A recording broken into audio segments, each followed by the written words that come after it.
All right, man. Conor, Benn, and Chris Eubanks Jr.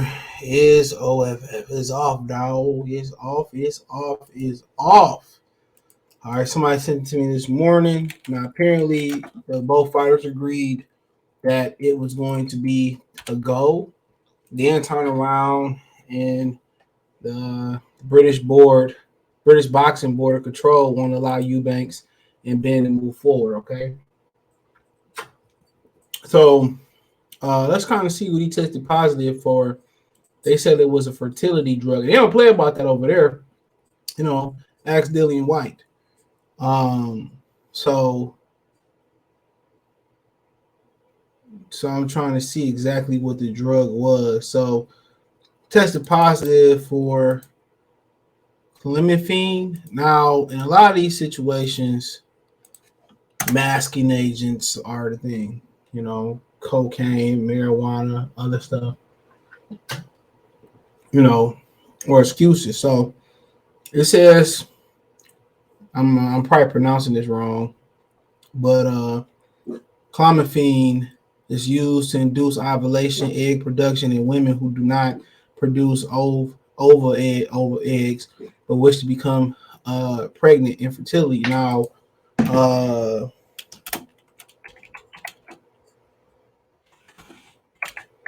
so let's see. In males, similar to other substances, antibiotic properties that can lead to increased muscle mass, clomiphene is associated with a number of potential and serious side effects, including increased risk of negative cardiovascular event, liver damage, and gastrointestinal discomfort. So it said, what does it do for males? It can be used to treat low testosterone in men. Some people prefer it to testosterone therapy because it boosts testosterone levels without harming fertility. The most common side effects of clomiphene includes headaches, mood changes, and chest tenderness. So, and it says what happens if a man takes it. Clomiphene can significantly improve fertility for men with low sperm count caused by low testosterone level. So what it's saying to me is, real quick, is that if he was using this as a PED, it was for low testosterone. All right, and he way too young to really have testosterone. I remember I used to live, with dudes, and one of the dudes said I was begging the doctor to give me some low testosterone to boost my testosterone. Now he was an older gentleman, by the way, real solid dude too, and he was he's begging doc, give it to him and stuff, but yeah, I'm gonna tell you this real quick. I was talking to one of the dudes I used to live with too, same gym. All right, real small gym, but same gym. I ran into him during the pandemic. I was walking my dog and he was walking his dog, right? Long story short, we don't really know each other's name, but we did a lot of conversating. That's just how it used to be. He was telling me, he owns a private gym now, and he ended up going to Florida and doing the I'm just gonna call it organic bodybuilding, but the bodybuilding where pets wouldn't allow. I'm gonna give y'all some game he gave me. Wow, this is not testosterone therapy. He told me don't use them testosterone boosters, the ones they sell at GNC and all that stuff. You can buy over the counter stuff. He told me do not do that because he said once you start using those testosterone boosters, it's hard to come back from that, bro. You know what I'm saying? He said that it's hard to kind of, get your Jimmy up again and your body starts to depend on it. It's damn near impossible. It's damn near impossible, bro, to really, what I'm saying, go get back to regular after getting off T boosters. So he told me never to take T boosters. You know what I'm saying? He said never take that. You know what I'm saying? If you can't get testosterone therapy from your doctor and stuff, you better off find another organic and holistic ways to boost those. He said never take them T boosters. He said because once you have to stop taking them. It's hard to come back. It's hard to get back to what you once were. And like I said before, a lot of times, naturally you start to lose that testosterone. Start to lower. But then the best thing you really can do is just stay in shape. Be live an active lifestyle. try to, live somewhat of a clean diet. It ain't got to be perfect. Some people got to be perfect depending on your genetics, but, it ain't got to be perfect. So, what he was using to me now, if he was using it in an illegal way, what it sounds like to your boy CJ is that he was trying to get a competitive, advantage and get a testosterone spike. That's what it sounded like to me. He was trying to get a competitive advantage and trying to spike his testosterone and get a competitive advantage. And what he was going to say is, had a fertility problem. That was his cover up if he was doing something illegal. That was his cover up if he was moving shady. Now, Lamont Peterson had a similar situation when he fought Amir Khan, which I think the IBF ended up stripping him. The WBA allowed him to continue on as a champion or whatever one, right? And he said that he had I think his allegedly was an ED problem, and said he was using it for ED. And Lamont Peterson, reputation and his story is so, people sympathize with him. He never got caught before, never got caught again. So when people like you, you obviously get a pass. That's why a lot of people kind of glossed over the Pacquiao shit. Mayweather wore the black hat, so he's easy to hate.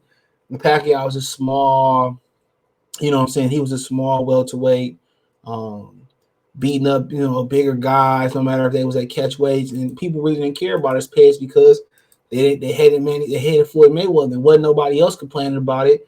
Margarito, Miguel Cotto, Joshua Clottey, even though Clottey came out for the most part and pretty much said he took a dive.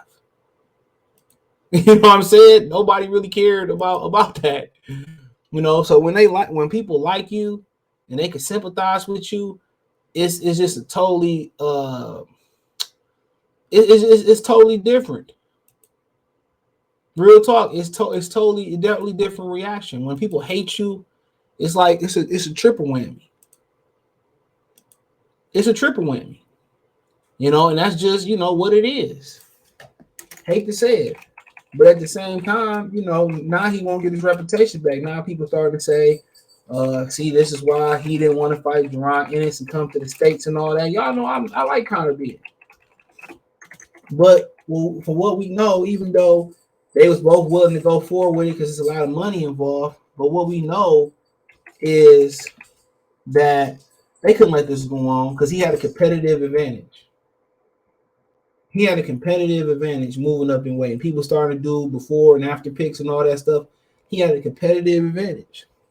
And when you get caught, it really ain't worth the reputation. Now, people tend to forget, but it's, but it's never truly forgotten. So at the end of the day, dude, you don't want to get caught doing this. And you got guys saying, everybody's doing it. Everybody's doing it. When somebody get caught, and it's like everybody's doing it. There's somebody out there working hard. Real talk. There's somebody out there doing it the right way. As sure as people was, Jarrell Miller was on that shit. It was a lot of short people who was clear-minded that knew that that Pacquiao allegedly was too. Let's just keep it real. Let's keep it real. But it says the British Boxing Board of Control won't allow Eubanks and Benn about to move forward. So the defended Saturday's fight between Chris Eubanks Jr. and Conor Benn now seems to be in the hands of the lawyers after the British Boxing Board of Control has seamlessly pulled the plug on the fight in the wake of the positive drug test by Benn. Promoters Matchroom and Wasserman, as well as both boxers, are still keen to press ahead with the fight despite the BBC declaring that it was not in the best interest of the sport. And while Eddie Hearn, head of Matchroom, said the lawyers were dealing with the matter, even claimed that he had been advised that he would likely be able to get an injunction against the BBC in order to the fight to go ahead. What seems highly unlikely, though, would be another sanctioning group will step in and stage the fight, as happened in 2012 with Luxembourg Federation stepped in for David Hay and Chisora fight after Chisora's license had been withdrawn from the BBC in the wake of their broad the press conference after Chisora lost to Vitaly Klitschko. Now, at the end of the day, that shit was live, though. I ain't gonna lie. That shit was lit. But at the end of the day, that was abroad. That wasn't PEDs. So it said what seems highly unlikely. Quote, it's a difficult situation for the board because the board do not acknowledge vital testing, Hearn said. Only acknowledge UCAD, for which Benn has had multiple tests for fights for this fight, all of which have been negative. There's a lot to digest to go through right now. The legal teams are speaking to the board. They have not be, they have to be comfortable as well as to sanction the fight. We'll see how it unfolds. Benn has produced a positive test for Clomiphene, a substance of the World Anti-Doping (AC) ban list, which is normally used to treat infertility in women. A story that first broke by the Daily Mail. The BBFC released a statement saying it decided to prohibit the fight despite the test having been carried out by voluntary anti-doping body, not UCAD anti-doping, which carries out doping control on his behalf. The failed test is understood to have been from a sample taken in August. Benn is understood to have passed the UCAD test subsequently. The BBFC held a meeting Tuesday evening at which its action was decided. The statement read, on the evening of 4th of October 2022, the Board of British Boxing Board of Control Limit resolved that the contest between Chris Eubank and Conor Benn scheduled to take place on the 8th of October 2022 is prohibited as it is not in the interest of boxing. That was communicated to the boxing promoters involved in the morning of the 5th of October 2022. Katie Sutherland, Eubank's promoter, said they had received advice that the substance was not performance enhancing. That ain't what I pretty much read. Medical advice that was traced were found that female fertility drug sellers said the drug can raise testosterone level. The levels that were shown to us, we showed to the medical people were non-performance enhancing. Okay. We then looked at the other test results and saw they were negative. It comes down to Chris at this point, and I said, are we in or are we out? Chris was a very straight with me and said, we like the fight to go ahead. Quote, we have got two boxers who are not suspended, and I know our lawyers are looking to find a solution with the British Boxing Board. Conor hasn't failed the UCAD control, so they can't suspend him on that basis. What is the decision getting at? Is it saying in the interest of boxing, but doesn't reference on what that basis is? Okay, I'm not about to read all that shit. Okay, at the end of the day, UCAD need to look at their testing because obviously VITA testing is a lot more stringent, or a lot more tougher and more thorough than UCAD testing. So they need to look at the UCAD testing and stepping their game up, all that type of stuff. Yeah, they need to step their game up. But at the end of the day, both fighters want to fight. Hey, we so thirsty for some type of boxing at this point. It is what it is. Chris Eubanks want to go. Conor Benn in lose. He win. He cheated. He lose. He got his ass whooped while he was cheating. So at the end of the day, I mean, it's going to be hard for him to go anywhere, without being called a cheater and going to another fight without being called a cheater. But at the end of the day, they putting their lives on the line, not I. So I don't think it's going to go forward. Maybe another date, but it is what it is. So what they said that the stuff wasn't elevated to performance enhancing, but what if he already got the benefit already? And that was just like, that tapering off. So check out the Box Loose playlist. Let me know what you girls and guys think in the comment section. Thumbs up the video, share the video, subscribe to the channel, and subscribe button. It's the bell icon button.